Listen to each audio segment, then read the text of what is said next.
And now, it's time for another Dice Tower review with Tom Vasel.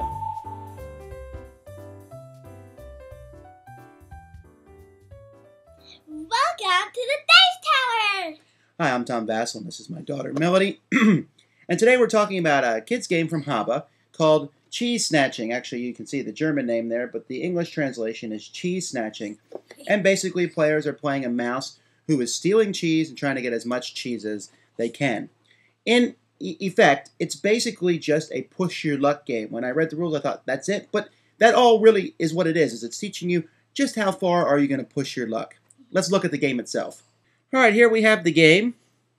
There are 5 rooms in this house. Each room has some really nice artwork done that shows you what the room looks like inside. And actually, it's double-sided, so it doesn't really matter which side you put down.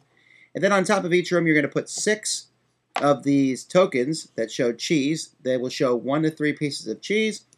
And so you pile them randomly, 6 on top of each of the rooms. And then you put a cat figure on one of the rooms and a mouse figure on one of the rooms. And it does not matter which rooms you put them on, as long as you put them on different rooms. Then one player takes the dice, they roll the dice, and they're going to move the cat and mouse depending on what was rolled. The cat will move either 0, 1, or 2 spaces, depending on what was rolled. The mouse will move 1, 2, 3, or 4 spaces, depending on what was rolled. So in this instance, let's see here, the cat will move none, the mouse will move 3. So the mouse moves 1, 2, 3.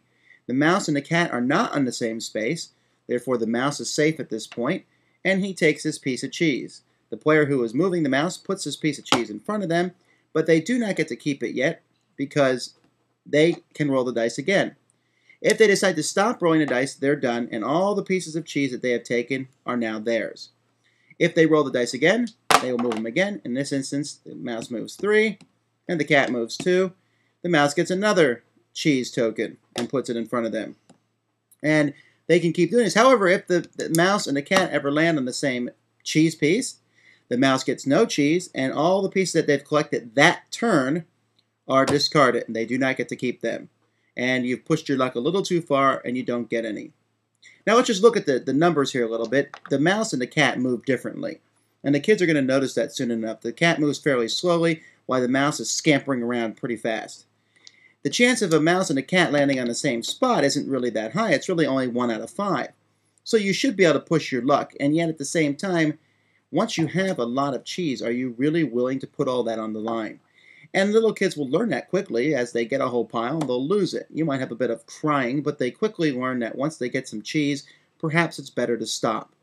The game also is good with counting because you're counting the pieces of cheese, you're counting how far they're moving, we're learning what clockwise direction is, and the game just has a really good art feel to it altogether. I really like just the design of the rooms themselves. It's very well done.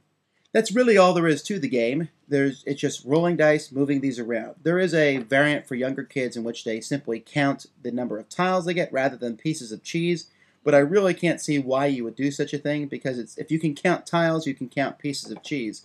And you want the kids to be like, wow, this one has 3 pieces of cheese on it. Now, Melody here can play the game and does pretty well at it, but the game really seems to be geared more towards younger children, maybe 3, 4, and 5. They don't always understand the concept of pushing your luck, but they'll grasp it after a while, and if nothing else, they can learn as soon as they get a piece of cheese to take it and stop. You know, and hope the cat doesn't get me this turn. And that has a good feel to it. What did you think? It was fun. It's really hard not to get the cat and mouse like on the same spot, because last time when I played, I kept on getting the mouse kept on going to the cat.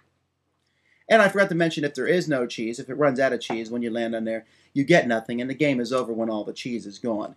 And so near the end of the game, it's kind of like who's going to get that last piece of cheese, and the cat becomes even more dangerous because the chance of landing on the cheese is about the same as landing on the cat. But it's still great components, a fun little game, and I think younger kids will really like it a lot.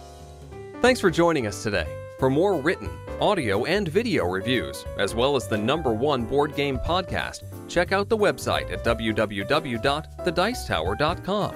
Until then, this is Eric Summerer, and you've been watching The Dice Tower.